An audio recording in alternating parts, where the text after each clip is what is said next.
Hi, everybody.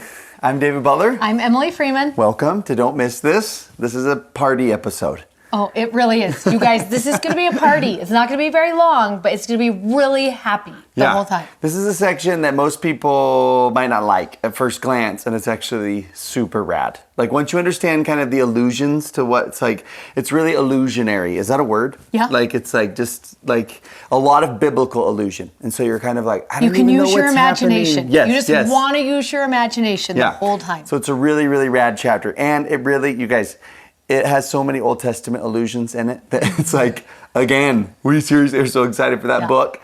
And it's going to make your study of the Doctrine and Covenants in 4 years from now, if Jesus hasn't come back yet, so much better, because you're just going to have all of these pictures and stories stored up in your mind and heart, and you're just going to, it's just going to be awesome. But go ahead and get your hopes up that Jesus is going to come back before the next 4 years, because that's what this section wants you to do. We love that where is it? Can we just read that one line that is so happy? Yeah. In this book that we love, Making Sense of the Doctrine and Covenants, there's this one line that I just get the biggest kick out of. It says, this chapter, Doctrine and Covenants 133, this section, announces that Christ will come soon dramatically. And I'm like, oh, that makes me so happy. I know. And my friend Spence always says to me, he's like, don't be so dramatic. And now I want to say, well, Jesus is. So like, I'm allowed to be dramatic. Section 133 allows you to just get your hopes up. Everybody just get them way up. That's and what it allows you to be dramatic. That's what I thought you were going to say. I thought you were going to give me full permission I'm giving you full permission to be dramatic and get your hopes up. Okay, so before we jump in real quick, we still are getting lots and lots of emails about how do we get ready for next year. Will you help us with study? That's our number one email right now is, what do we need for the Old Testament? So we're just going to quickly run through what you need right now, and then we do actually have 2 really fun things coming in December. People keep saying, did you announce the surprise yet? And we did not announce the surprise.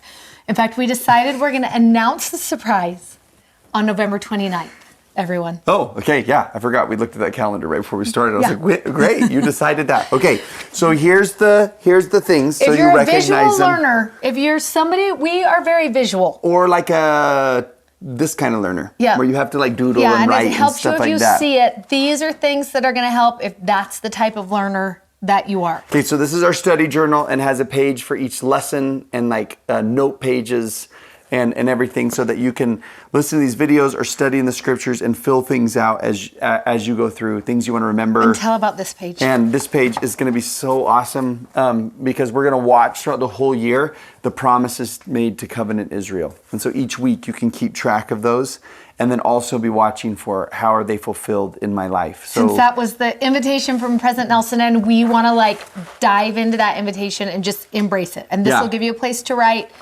as you're doing that. So that lesson is one stuff, thing. note pages, and then that bonus part of this journal. It's just a cool year-long study journal. And then your family loves... What, this? Oh, yeah. We love this. This is how we do our scripture study at night, because we just do one verse a night. And this is just a little devotional book. So we picked one verse from almost every chapter of the Doctrine and Covenants, and just like a little story or principle that kind of goes along with that. And you love that at the verse. bottom. Which son of it was yours that asked for a challenge every day? I can't remember if it was Christian or Jack. Yeah, I don't know. Yeah, I forgot. And they were like, could you just give me a challenge every day to think about? Yeah. We were like, sure. Sure. So there's like a little question or challenge at the end. So there's like a daily read around the kitchen table, or at nighttime for scripture study, or just by yourself by your bedside. Yes. Just before you go to bed, you can read a my little favorite, devotional. am I going to do my favorite right now? Yeah, no, what is next. your favorite? Well, I do love those two. Okay, but this is your favorite. I really do. I love these so much. So this is also for simplifying your study. I like to just have up a reminder somewhere that I can look at all day through the week. So we're going to choose, this is the Doctrine and Covenants one. The other ones are coming like in a week. And there's one word that we just went through and picked our favorite word from that lesson, the verse that it comes out of. And then next year, we'll be teaching you the Hebrew word for that one word and the definition. And we will talk way more about that as we dive into that next year. So if you just want a reminder, it also tells you what we're studying that week. If you need something that just pops up and you're like, oh, this is where we are, which will be super helpful next year because the Old Testament is so big.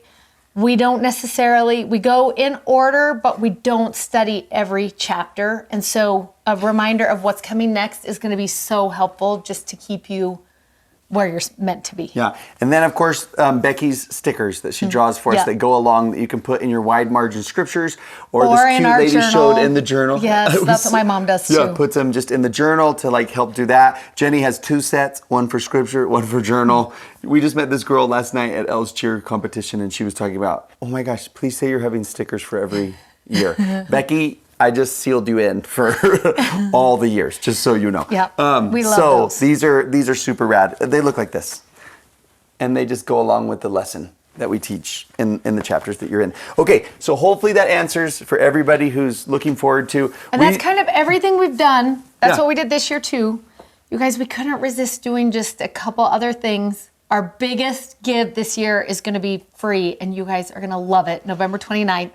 And then there's a little something that is going to go with that you can actually put right in your scriptures to help you keep track of that. So, and we will introduce you to those November 29th. I Yeah. am so excited. It's fun. It's fun to wrap up this year and to look Yeah. forward to next year and really like, oh, this is a book that so many people are unfamiliar with and uncomfortable with.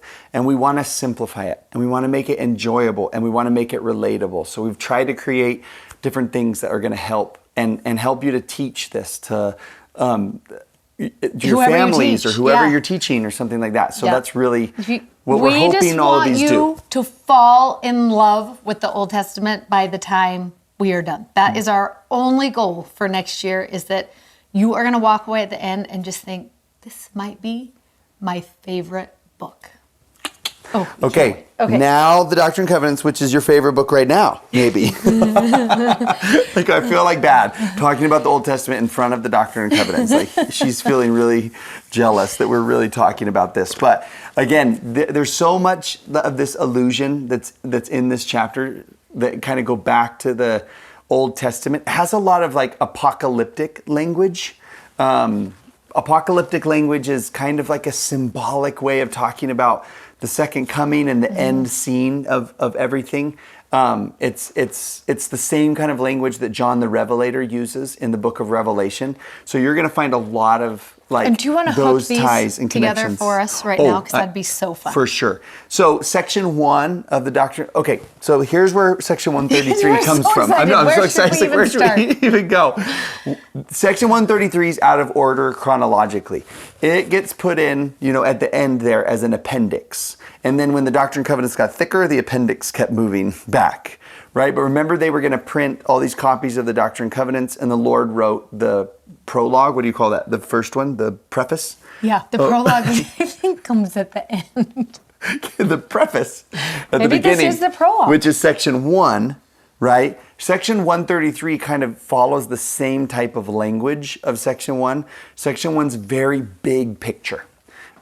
Big ideas about this is everything that's kind of going on. This is why we're receiving these revelations and writing them down, because we are a part of this really big battle between good and evil, Zion and Babylon. It's just like big. 133, which was received around the same exact time. Yeah, 2 days later. Yeah, follows that same kind of thinking and talking, but intense. Like it becomes almost, it's an appendix because that one is kind of like, oh, this is what we're a part of. And at the end, 133, it's sort of like, this is what you should have picked up on throughout the book. This is why we wrote it. And it's like, and this is what you have to look forward to. Like that's my favorite part of 133 is something big is coming right now. And you can get your hopes up because there's really good things ahead. And that kind of concept that like you're involved in something really big. And that it's cool. Like don't get caught up in like the mundane of life and zoom out sometimes and realize this big stuff that you're a part of.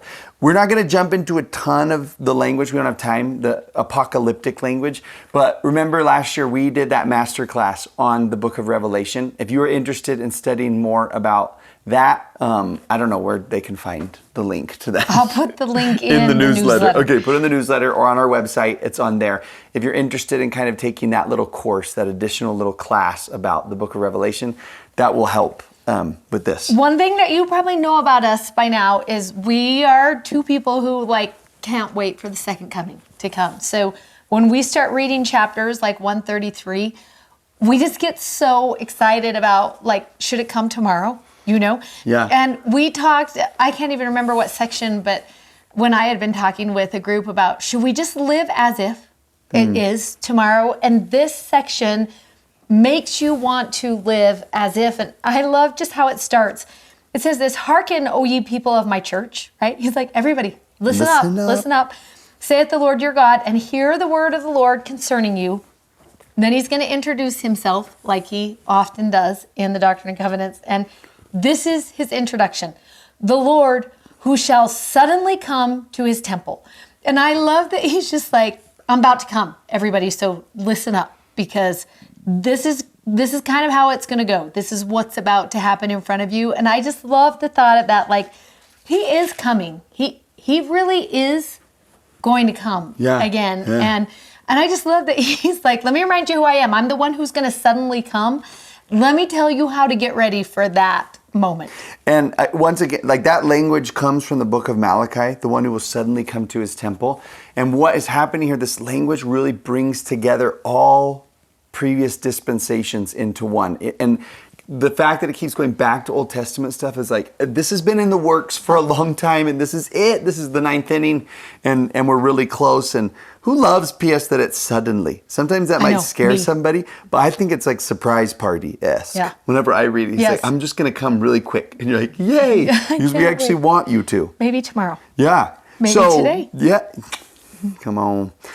So he says this in verse 4, prepare ye my people. And he starts to talk, and we have that little tent on your whatever, because there's about to be tent language in a second, where he just kind of says like, and you can put under there some of the things that he says specifically we could do to prepare for this, right? Sanctify yourselves. You can gather together, both those in verse 4. Verse 5, get out of Babylon. Right? There is that you get out of those things that you don't want to be a part of that. It's not nearly as good as what's coming. Be clean. Call your solemn assemblies, verse 6. I love this in verse 6. And speak often one to another about these things. Encourage each other. Remind each other of all of these things. So what he's saying here is essentially the language that you find in the New Testament also. Just be ready. The more ready you are for this, the more you're going to enjoy the experience. And so that, like, it's not a threat to prepare. It's like, oh, if you have the right clothes, if you have the right attitude, you're really going to love this so much more if you're ready for it. Yeah, I love it so much because it makes me think of my dad. One of my favorite things about my dad. My dad loves to travel more than anyone I know. He loves to. And he particularly likes to travel with his grandchildren. That's what he likes to do. And so often he will say to them, present me the idea for a trip, and I will review all the ideas, and I will choose one, and then we will go. And everyone presents like the craziest things. I mean, sometimes they're really easy. Like they just want to float down the Provo River and stay overnight.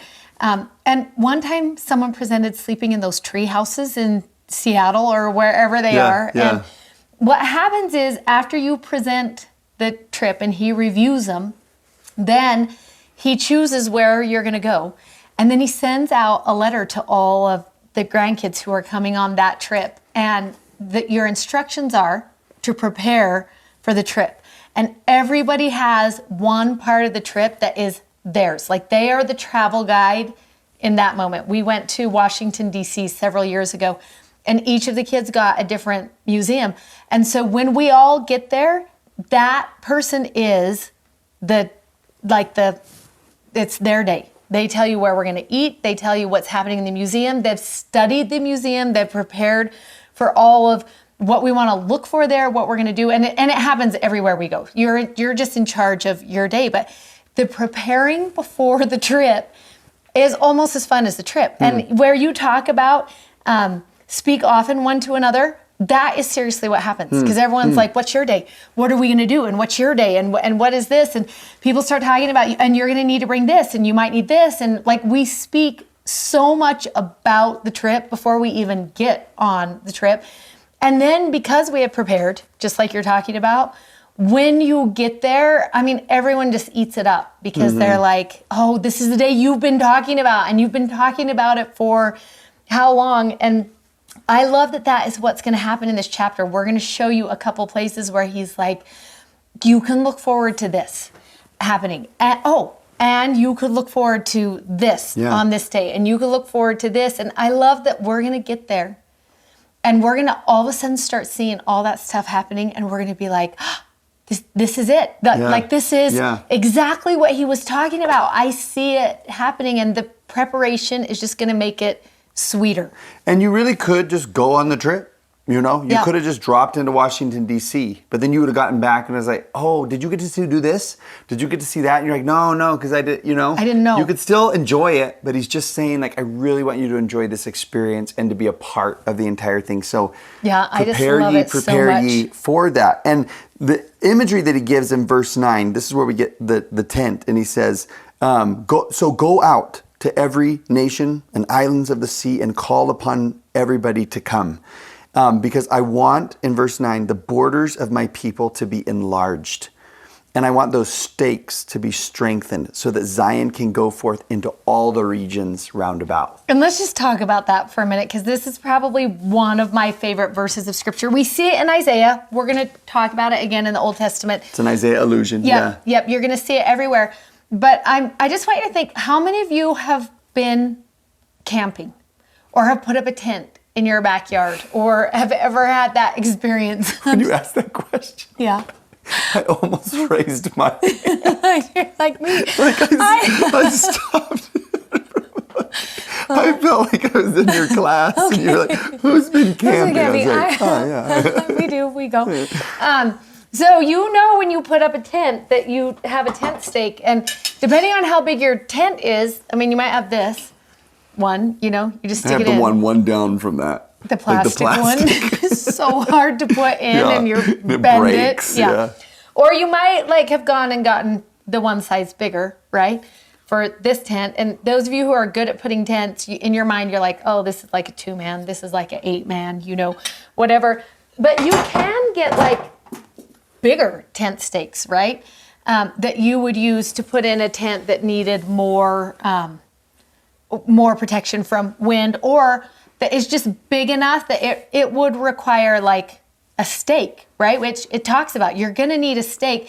And I love when he says that, because he's like, let me help you picture how big this tent is that I'm talking about. And that's going to actually be important in order to understand this chapter. The fact that he wants us to know about the stake helps us want to know about the size of the tent. People in the Old Testament would have known, because remember, when they put up the tabernacle, if he's talking about stakes and cords and stuff like that, he's talking about a big tent. My husband actually works for an event company. That's what he does. He helps run a big event company, and they put up the big party tents. And so if he comes to your house, he's going to bring this is the stake. I don't even know if you're going to be able to see the whole thing. I know. Should you go look on the video and see? Yeah. Can they see it? Am I showing them? Lift up the bottom more. There. Now it's in. It's fully in. So this is a tent stake. I'll come and get speared by it. Okay, be careful. This is a tent stake. This will put up those big festival tents, or those carnival tents that you see. And then they will actually put cords around these that will hold those tents down, no matter what should happen, right? To give you a refuge from sun or from storms or from whatever. When I read this chapter, this is the type of stake I imagine every time. Because what the party God is about to plan is so big, right? That no matter what. I thought you called him the party God. And I was like, I'm so excited about that, Emily. That God is about to plan is going to need a really big tent. Yeah. That's what he's trying to help us see. And it just made me think, we use that phrase almost as a term of preparation, strengthen your stakes or whatever. Yeah. And the reason is the stronger we can be as a people, the bigger that tent can grow and be. Yes. Right? He's planning on a lot of people. That is the image that should come to your mind. He's not talking about this small group. 2-man tent. Yeah, no. He's talking about, let's get as many people in here as we can. And you see that language, all go to the nations, go to the islands, go to all of the people in verse 9. I want Zion to reach all the regions round about everywhere that we go. And so it's get ready for something big.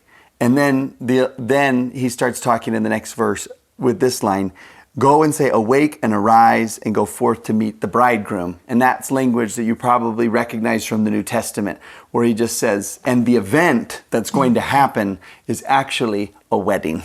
And everybody's invited. Yes, Don't you love yes. that? He's And like, it's a you don't really have to be big like one. careful about who you tell about it, because he tells you right here, oh yeah, everybody's invited. Yeah, go ahead and post about this. People won't feel bad because they have an invitation. Yes. You know, like you should bring everybody to it. And sometimes we talk about him coming again in ways that are like scary or threatening or something like that. And he's like, no, something really big and everyone's invited and it's actually a wedding. It has chocolate fountains. It has Chick-fil-A sauce fountains. That's what my cousin had at hers. Yeah, oh my gosh, all the that is nuggets so with fun. Chick-fil-A fountains and stuff like that. And he's like, and they're Jewish. It's a Jewish wedding. They're much bigger and funner than most. And so they there's going to knew. be dancing, and it's going to be outside. It feels like you just love so the much. language when he's like, go out from Babylon, he's just like, that will not last. It will not be like, you don't want to be at that party.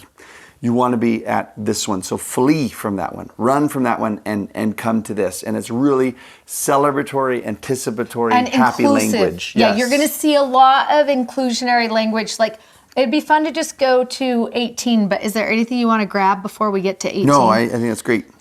This is a question we get asked a lot, and it's one that we covered in detail in our Second Coming class. So if you did that already, you know. But a lot of times people will say to us, what is the 144,000 when it says, when the Lamb shall stand upon Mount Zion and with him 144,000? And in your mind, you're like, well, that doesn't feel inclusive. That doesn't, like, that's not very many people, 144,000. And now it feels like maybe there's only this little select group that was chosen for this moment. And we love to remind people that when you are reading in the book of Revelation, you are going to want to think in figurative language and symbolic language. There's a lot of language in there that is just clues for, let me teach you what to think here. And it helps if you know symbolism, Hebrew symbolism, particularly for numbers. So the number 12 represents priesthood. And anytime you times a number together or you do something in quantities of 12, that would help you understand it's just more of the priesthood. If you were to take 12 times 12, you would get... 144. You did so good. Yeah, It thanks. really is like I'm the teacher. 144. And then anytime you add 1,000 onto something, it symbolizes the thought of all. So in essence, what this is saying is not 144,000 individuals. It's saying he's going to welcome in all the priesthood family of the Lord. That is what's going to come. The ones who have been sealed in their forehead or having his Father's name written on their foreheads.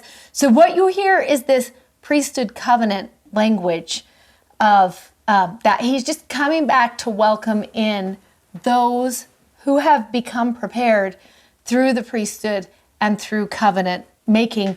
And that is all, right? He's like, anyone who wants to do that. And he's going to say that a little bit later in here. Like, go out, gather as many as you can, and will you please tell them what they're going to find under this tent is the power of the priesthood and the blessings of the covenant. Will you just let as many people as you can know that's what they're going to find in the tent? And anybody who wants that can come and be part of that. Yeah, and then it keeps going on, and he starts using this kind of language. He's going to come, and he'll stand on that Mount Zion.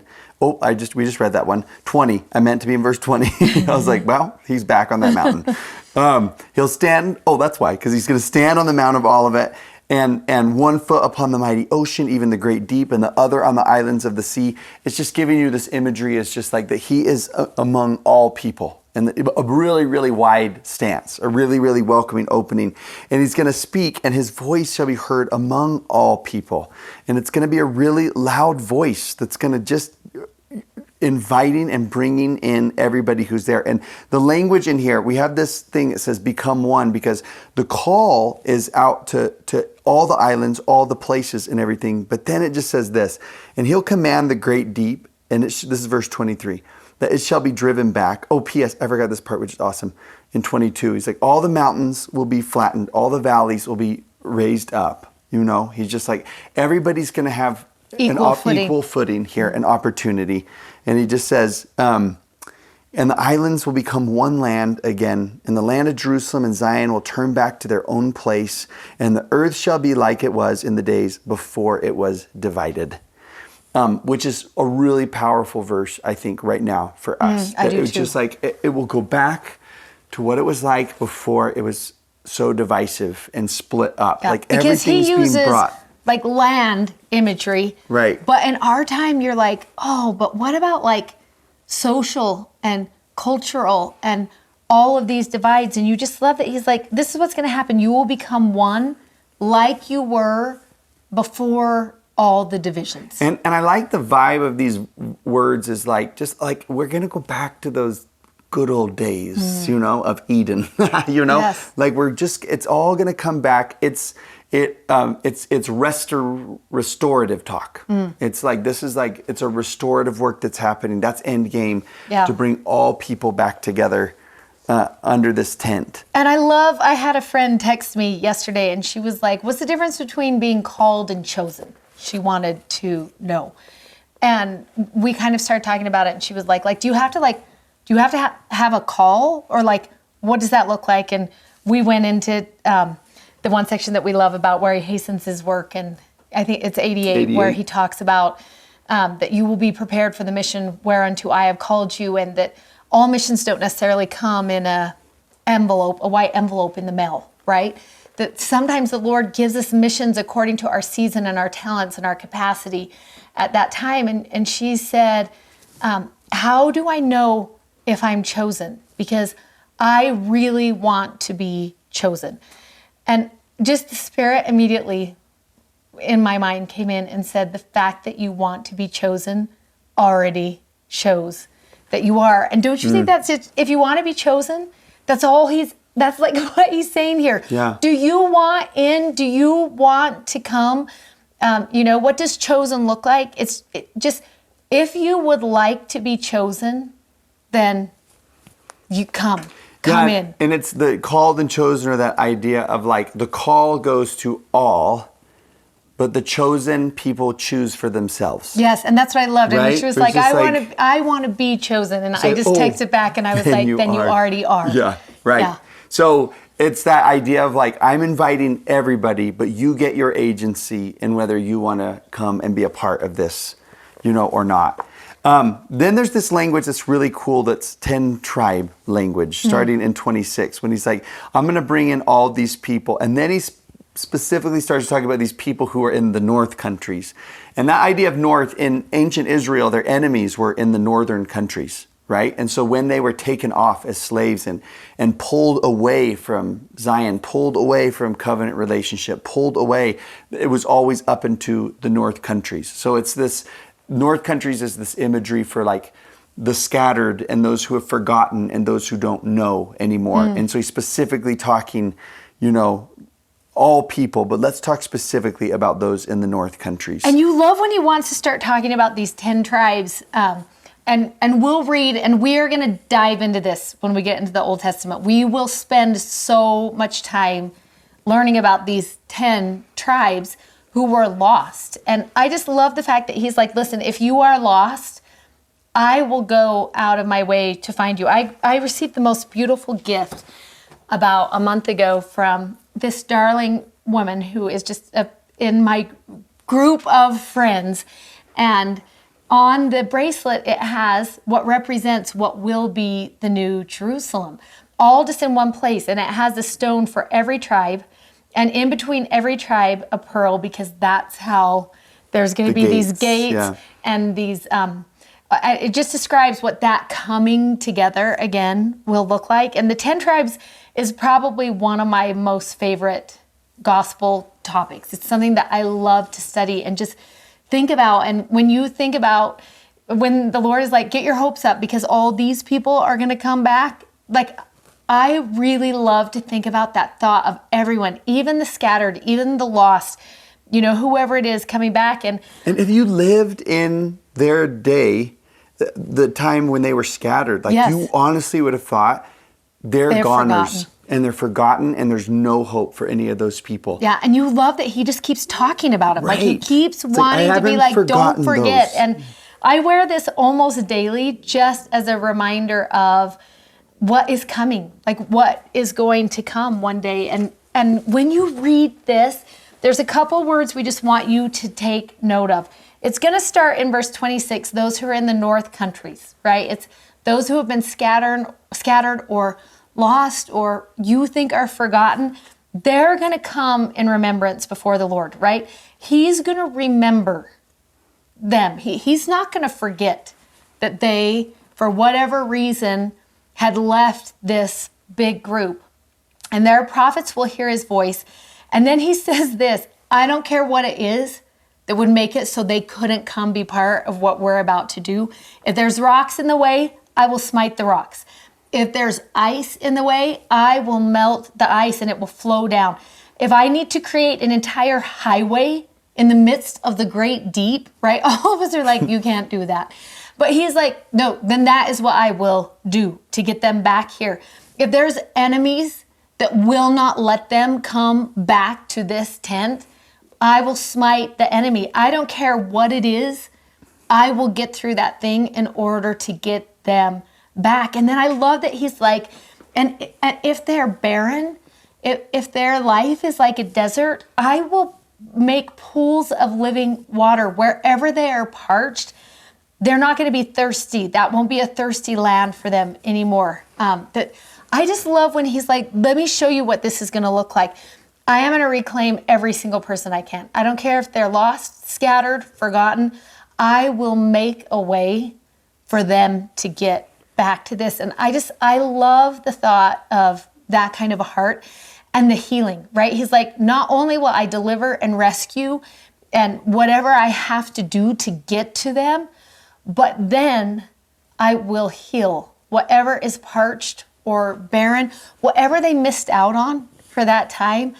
I will heal that. I will make that living in them again. And I just love believing in a God who would say to me when I'm worried about someone in particular who's lost or forgotten or broken, for him to come in and say to me, I'll move mountains. I'll make highways. Like, I will make a way for them to be able to return and be reclaimed. And this is so sweet to me. I love this verse in 30, and it says, and when they finally come, they're going to bring their rich treasures with them, and that's what they're going to bring to the tent. Like, it's a potluck, actually. And they're going to bring their rich treasures when they get there, and they'll fall down in verse 32 and be crowned with glory, even in Zion, by the hands of the servants of the Lord. And those who are in the tent are going to like crown them and bless them with their treasures. Yeah, because what's under the tent? Priesthood power. Right. And covenant language, covenant promises, covenant blessings. They're like, do you bring your treasures? And then they're like, here, and let us give you ours, right? It's just that thought of just so much giving. And a lot of the language in here you'll read is what we talked about last time. Fullness and all, right? Everything that is the Father's. You just love all of that language. Yeah, and then in 33 it starts saying, and then they'll be filled with songs of joy. And he says in 34, this is the blessing of the everlasting God upon the tribes of Israel, for all people. These are the blessings of exaltation, of power, of his presence, of promises that I've been trying to give to all people. And it's the work that's happening. And he has this language in 54 through 56, which is, and every dispensation's been a part of this. This is why I've called prophets in every previous dispensation, to invite people to the tent, invite people to the party. And you have the baton right now, is kind of what he says, to be a part of that. And we love that right here in the middle, in 45 through 53, it starts with this question in 45. because in a minute it's going to tell you who gets to come to the tent and all the tribes are going to come. But it's like, why do you even want to be in that tent? And the cream puffs are good, and that Chick-fil-A fountain's going to be so good.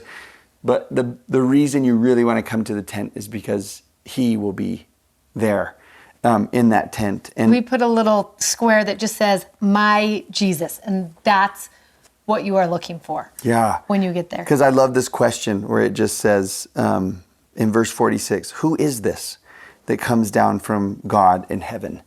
Like, who is this that's coming? Who is this that's directing this? Who is this that's, being a part of this? And the language in those verses gets a little bit where you're like, oh no, he's like, he's dyed in red and stuff like that. And it's very much that atonement imagery that you're going to see there. And you want to be thinking of saving and delivering and rescue. But there are a couple verses in there that you're like, I want to know him better. Right. Like 44 and 45. When you come, after those mountains shall flow down, you will meet him. I love this part. You will meet him who rejoices. Like, I'm like, oh, who does it? He'll be the one laughing in the middle of all of it and just, welcoming people in. And I love 52. Wait, don't go there yet. You can't. Okay. You can't go there yet. He rejoices and he works righteousness.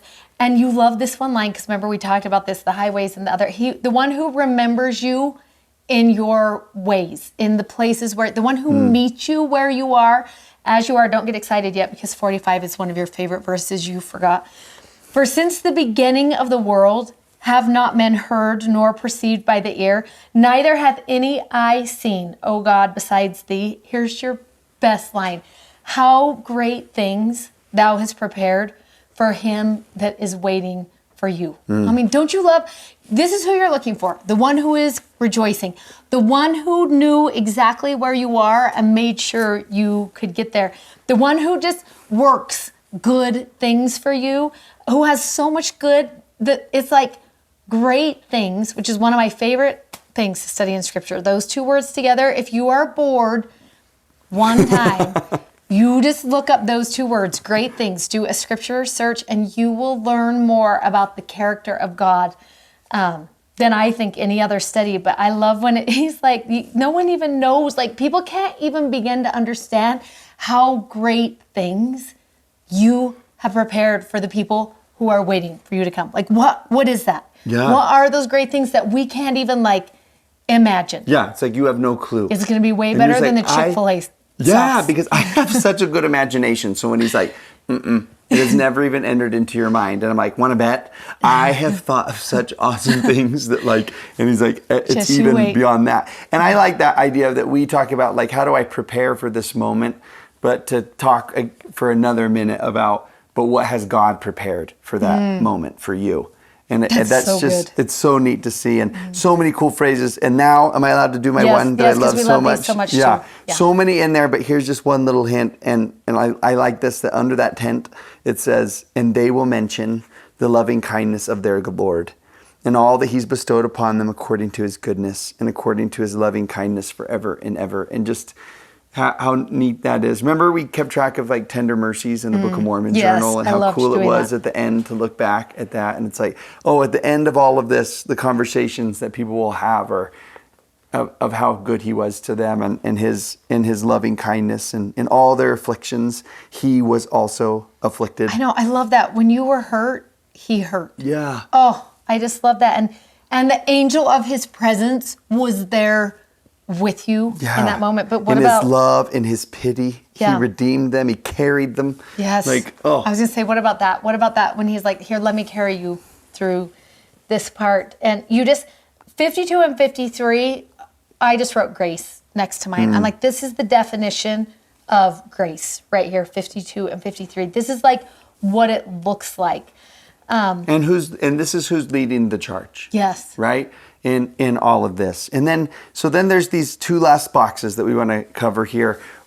We called one the errand of the restoration, or maybe even the errand of the gathered. That's what I wrote on the board, because I kind of thought, okay, all these previous dispensations have been doing this. Now it's your turn. And I love that line that shows up twice in those verses, 57 through 60. He says, for this cause, that men and women might be partakers of the glories which have been revealed.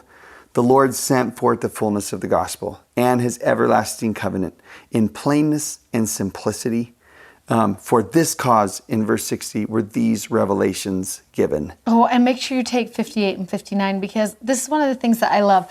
In our house, because everyone lives with me, so sometimes I'm like, oh, everybody, we ought to talk about like the great things, right? I'm like, let's go everywhere and look about this, or let's talk about the book of Revelation, or let's talk about, I love scripture. And so sometimes I'm like, could we just dive in?